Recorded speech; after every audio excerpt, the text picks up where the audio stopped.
안녕하세요. 저는 제 손으로 아들을 감옥에 보내버린 못난 엄마입니다. 도대체 어떻게 해야 할지 모르겠어서 사연을 보내봐요. 지금으로부터 5년 전 일이에요. 그날 저는 아들과 며느리와 함께 가을 산에 올랐죠. 여기 단풍 좀 봐요, 어머니. 와, 사진 진짜 잘 나오죠? 정말 그렇구나. 단풍이 참 예뻐. 단풍이 예쁘게 물든 산길을 걸으며 이 나이에 이렇게 좋은 곳에 데려다주는 자식이 있다는 게 정말 고마웠어요. 내가 언제 이런 구경을 다 해보겠어요. 우리 며느리는 옆에서 환하게 웃으며 친근하게 말을 걸더라고요. 어머니, 여기 단풍 진짜 예쁘죠? 조금만 더 들어가면 더 좋은 곳이 있대요. 얼른 가봐요. 산속은 공기도 맑고 하늘도 푸르렀어요. 저도 모르게 마음이 들떠서 발걸음이 빨라지더라고요. 마치 젊었을 때로 돌아간 것 같았어요. 옛날에 남편이랑 산 오르던 때가 생각나면서 마음이 평온해지더라고. 아이고, 너희 덕분에 내가 이렇게 좋은 구경하네. 고맙구나. 속 깊은 자식 덕에 웃음이 절로 나왔어요. 그 순간만큼은 세상을 다 가진 것 같았죠. 그런데 예쁜 단풍에 정신이 팔려 있었던 탓일까요? 아들네를 따라 깊이 들어가다 보니 저는 어느새 등산로를 완전히 벗어난 외진 곳에 와 있었어요. 얘들아, 너무 깊이 들어온 것 같다. 이만 돌아가자꾸나. 뭐 어때요, 어머니? 원래 이런 사람 손길 안 닿는 곳에 절경이 있는 법이에요. 어머니, 잠깐만 여기 계세요. 저희 저기서 사진 한 장만 찍고 올게요. 그래, 풍경이 워낙 예쁘니 사진이 잘 나오겠구나. 다녀와라. 저는 아무 의심 없이 아들네를 보냈어요. 혼자 단풍 구경하며 앉아 있는 것도 나쁘지 않더라고요. 높은 곳에 올라 아래를 보니 시야가 탁 트여 속이 뻥 뚫리는 것 같았어요. 근데 이상했어요. 10분이 지났는데도 아들이 안 오고 전화도 안 받는 것 아니겠어요. 그때까지만 해도 저는 아들이 사진 찍으러 멀리 갔나 보다 하고 말았죠. 전화 안 받는 건 산이라 휴대폰이 터지질 않아서인 줄 알았어요. 20분쯤 지났을까요? 저 멀리 주차장에 희미하게 아들이 보였어요. 저건 분명 아들인데 차에 뭐 가지러 잠깐 들른 건가? 저는 바로 아들에게 다시 전화를 했어요. 그런데 웬걸 아들은 휴대폰을 슬쩍 보더니 전화를 받지 않고 그냥 차에 타버리는 게 아니겠어요. 왜 안 받지? 바쁜가? 불길한 예감이 들었어요. 설마 아니겠지 하면서 현실을 부정했죠. 그러나 마침내 아들 차가 훅 떠나버리는 걸 보니 저는 더 이상 인정하지 않을 수 없더라고요. 그렇습니다. 저는 아들에게 버려진 거예요. 가슴이 철렁 내려앉고 눈앞이 깜깜해졌어요. 방금까지 웃고 떠들던 아들네가 저를 버리고 떠나버리다니. 돌이켜보니 오늘 하루 종일 아들의 행동거지가 좀 어색하긴 했어요. 왜 그때 눈치채지 못했을까? 왜 그냥 기다리기만 했을까? 부모가 어떻게 자식에게 버려질 줄 미리 알겠느냐만. 그럼에도 저는 의심 없이 자식을 믿었던 제 자신이 원망스러웠어요. 아무튼 그렇게 자식은 저를 깊은 산속에 홀로 남겨두고 멀어져 갔어요.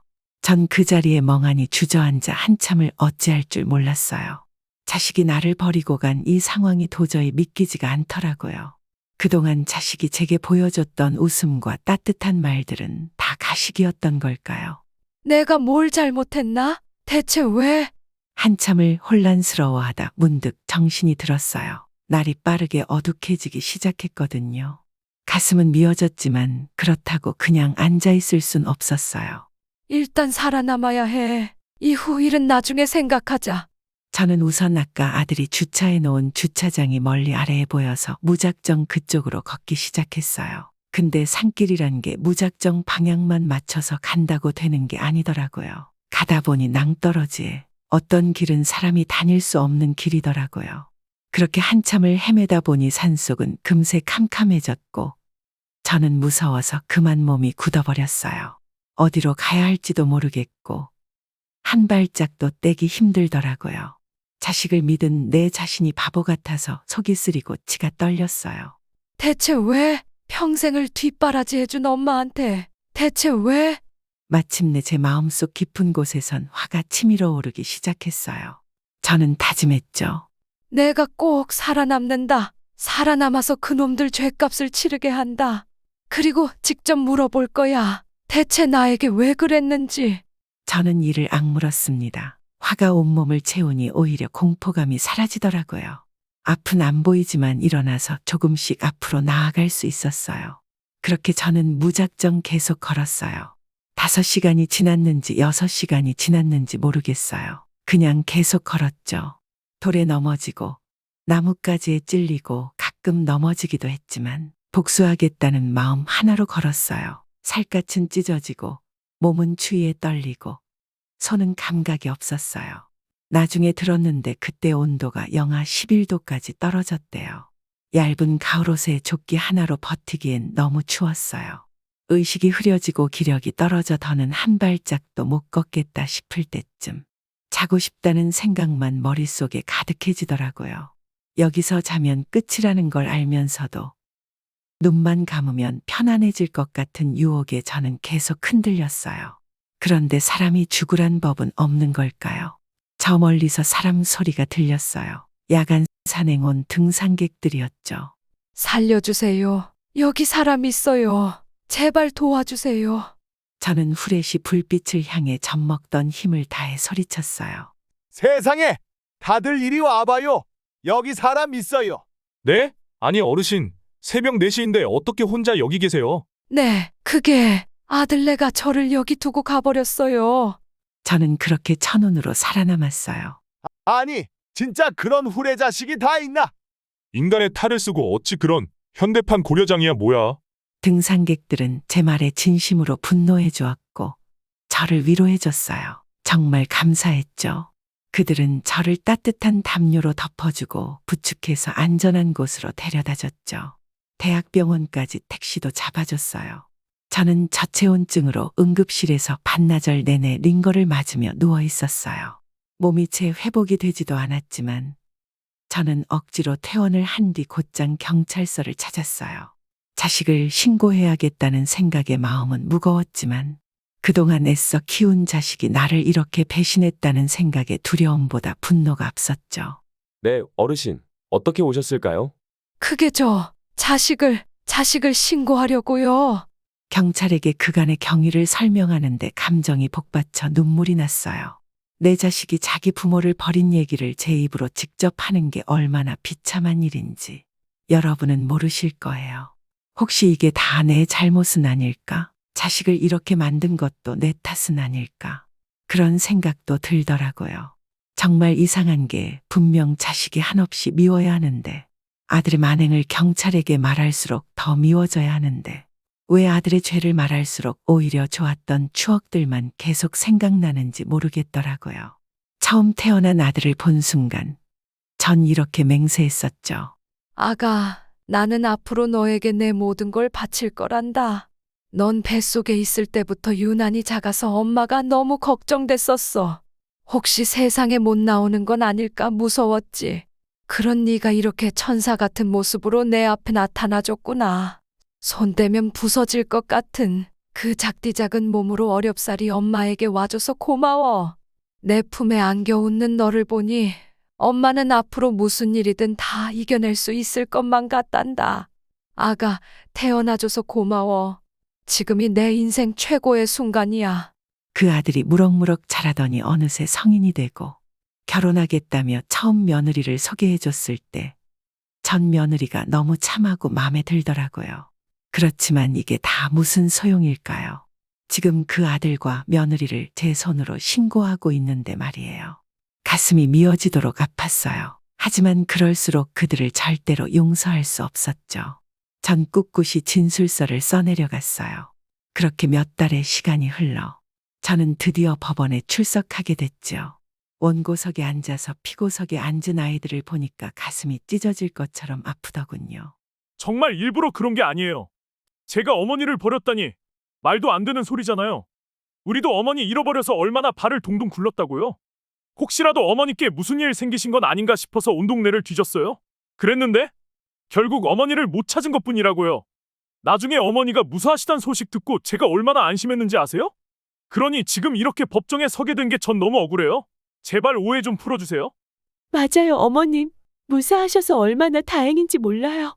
이제 오해는 그만 푸시고 우리 마음도 좀 알아주세요. 네? 아들과 며느리는 자꾸만 일부러 그런 게 아니라고 주장하더군요. 눈물까지 뚝뚝 흘리면서 호소하는 걸 보니까 제 마음도 살짝 흔들렸어요. 하지만 안 되지요. 저건 다 거짓 눈물이 틀림없습니다. 저들이 눈물을 흘리면 흘릴수록 저는 오히려 절대로 흔들리면 안 된다고 마음을 다잡았답니다. 피고, 아직도 거짓말을 하시나요? 그렇게 어머니를 찾았다는 사람이 어째서 어머니의 실종 이후에 어머니께 전화 한 통 하지 않았습니까? 무엇보다 이 증거들은 어떻게 설명하실 거죠? 검사님은 아들 내외의 거짓말을 밝힐 증거를 내미셨어요. 아니, 그건 검사가 보여준 증거를 보더니 아들하고 며느리 얼굴이 백지장처럼 하얘지더군요. 판사님께서는 여기 휴대폰 위치 기록을 봐주시길 바랍니다. 기록에 따르면 피고는 분명 원고랑 산속에 이 지점까지 같이 갔습니다. 그러고 나서는 원고하고는 정반대 방향으로 불이 나게 가셨더군요. 동선을 보면 이 과정에서 일말의 망설임 같은 건 전혀 찾아볼 수가 없어요. 그리고 중간중간 원고가 피고한테 전화를 여러 번 하셨는데요. 피고는 잃어버린 어머니를 그렇게 찾으셨다면서 어머니 전화는 왜 다 무시하신 거예요? 모르겠어요. 정말 모르는 일이에요?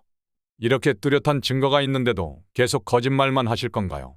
아이들이 당황해서 어쩔 줄 몰라 하더군요. 그러다가 눈물을 뚝뚝 흘리면서 애처롭게 저를 쳐다보는 거예요. 어머님. 어머님은 저희 믿으시죠? 제발요. 저희 좀 믿어주세요. 끝까지 거짓말하는 아들 며느리가 미웠냐고요? 아니요. 솔직히 말씀드리면 저들의 눈물을 보니까 화가 났던 제 마음이 조금씩 녹아내리더군요. 이런 게 다 부모 마음인가 봐요. 아들을 용서해주고 싶다고, 형량도 좀 낮춰달라고 말하고 싶은 마음이 목까지 차올랐어요. 하지만 이미 여기까지 왔는데 물러설 수는 없지요. 결국 마음을 꾹 누르고 아들의 눈길을 피해버렸답니다. 피고인 당신은 명백한 악의로 원고를 산속에 버리고 떠났습니다. 버려진 원고는 거동이 불편한 할머니로서 영하 10도의 컴컴한 산중에 홀로 고립될 경우 생명에 심각한 위험이 초래될 수 있다는 점을 누구나 쉽게 짐작할 수 있습니다. 이에 법원은 피고인에게 형법 제250조 제1항에 의거하여 살인미수죄를 적용, 10년의 징역형을 선고합니다. 이상. 네? 살인미수라뇨? 게다가 10년! 어머니, 이거 진짜 오해예요. 제발 뭐라고 좀 해주세요. 그렇게 난 내 손으로 우리 아들을 감옥에 보내버렸어요. 재판 끝나고 아들이 울부짖을 때도 난 그냥 가만히 있었죠. 아들이 교도소에 들어간 지 8개월. 저는 단 한 번도 면회를 안 갔어요. 아들 얼굴이 보기 싫어서 그랬냐고요? 아니에요. 오히려 너무 보고 싶었어요. 아들에게 그런 취급을 받았으면서도 여전히 아들을 보고 싶어하는 제 자신이 너무 이상했지만 아무튼 아들이 너무 보고 싶었습니다.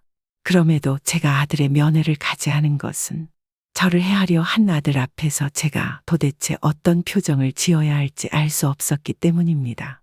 전 8개월 동안 정신과 상담을 하루도 빠짐없이 꼬박꼬박 받았지만 저는 여전히 아들을 제 손으로 신고한 엄마라는 죄책감에 괴로웠습니다. 솔직히 말씀드리자면 저는 이제 제 삶에 바라는 게 없어서 죽고 싶은 생각도 여러 번 했어요. 그렇지만 제 가슴속 이 의문을 풀지 못하면 죽어서도 편히 눈 감지 못할 것 같더라고요. 대체 우리 아들이 왜 그랬을까? 8개월간 저는 이 생각을 하루도 빠짐없이 했답니다.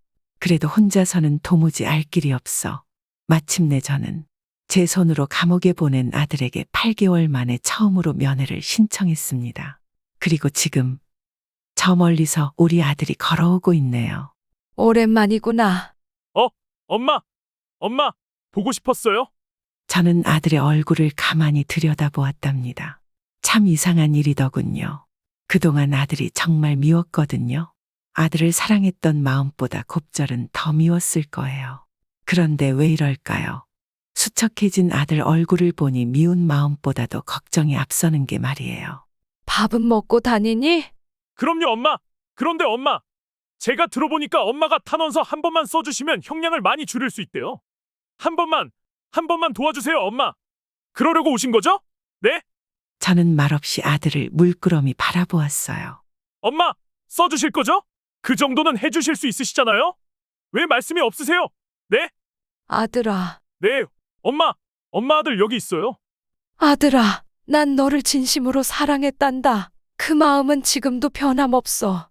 그리고 바로 그렇기 때문에 난 너에게 탄원서를 써줄 수가 없구나. 그게 무슨...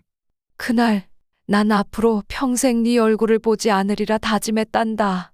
그런 내가 굳이 면회를 온 건 꼭 물어보고 싶은 게 있어서였어. 그때 대체 왜 그랬는지, 내가 뭔가 잘못한 게 있었는지 그걸 물어보고 싶어서. 근데 지금 네 태도를 보니 굳이 너에게서 대답을 들을 필요가 없을 것 같구나.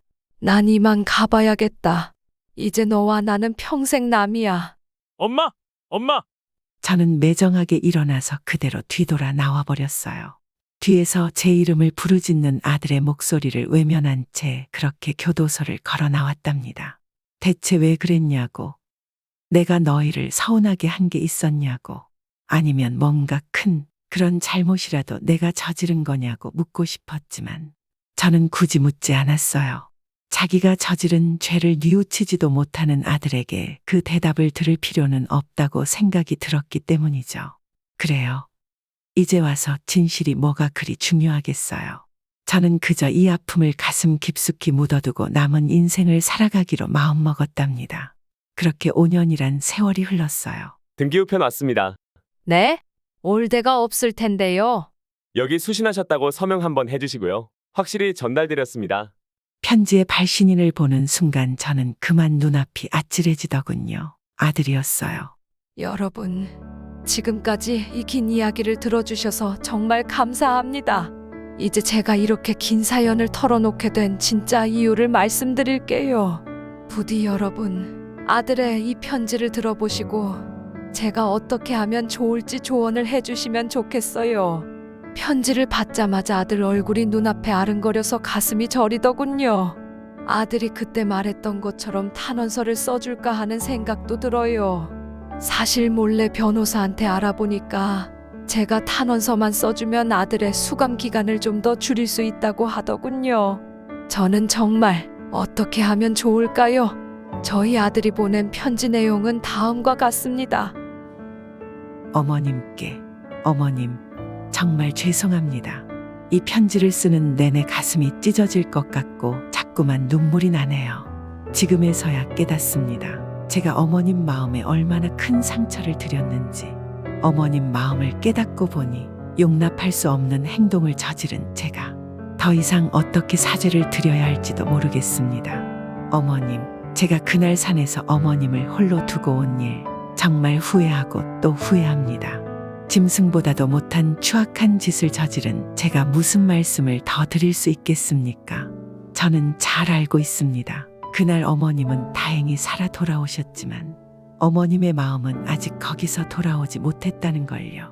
죄송하단 말씀조차 드릴 자격이 없는 제가 이렇게 편지를 쓰게 된 건 어머님께 꼭 말씀드려야 할 게 있어서입니다. 사실 이 말씀을 드리면 어머님께서 더 큰 아픔을 겪으실까봐 망설였지만 5년 전 면회날 어머님께서 마지막으로 물으신 그 질문에 대한 답을 드리는 게 불효자식의 마지막 도리일 것 같아서 그래서 감히 편지를 씁니다. 그날 어머님께서는 제가 대체 왜 그랬는지 물어보셨죠. 어머님, 사실 저는 어머님 몰래 어머님 이름으로 사망보험에 가입했었어요. 기억 못 하실 수도 있지만 제가 어떤 서류에 사인해달라고 했었던 적이 있는데 그게 바로 그 보험 서류였습니다. 그렇습니다. 이 불효자식은 어머님을 사고사로 위장해 보험금을 타내고 그 당시 땅값이 크게 뛸 거라던 아파트를 사려고 했던 것입니다. 이게 전부입니다. 어머님께 뭔가 서운한 게 있어서가 절대 아니었습니다.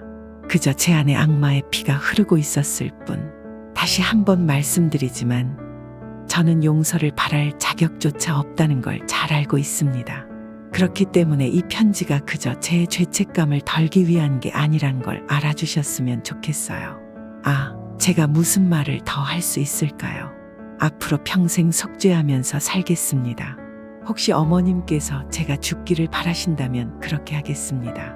이미 그러고 계실지도 모르겠지만 저를 아들이라고도 생각하지 마십시오. 정말 죄송하고 또 죄송합니다. 여기까지가 편지의 내용입니다. 억장이 무너진다는 게 이런 걸까요? 저는 이 편지를 받고 사흘을 꼬박 울었어요. 석 달 동안은 제대로 물도 못 삼키고 그저 죽지 못해 사는 그런 나날들을 보냈습니다. 긴 이야기 들어주셔서 고맙습니다. 괜찮으시다면 저에게 조언을 부탁드립니다. 이제 저는 어떻게 하면 좋을까요? 아들을 용서해야 할까요? 아니면 그냥 제 인생의 아들이란 건 원래 없었던 것처럼 생각하고 그렇게 제 기억 속에서 아들을 지운 채 계속 살아가야 할까요? 제발 좋은 말씀 좀 해주세요. 감사합니다.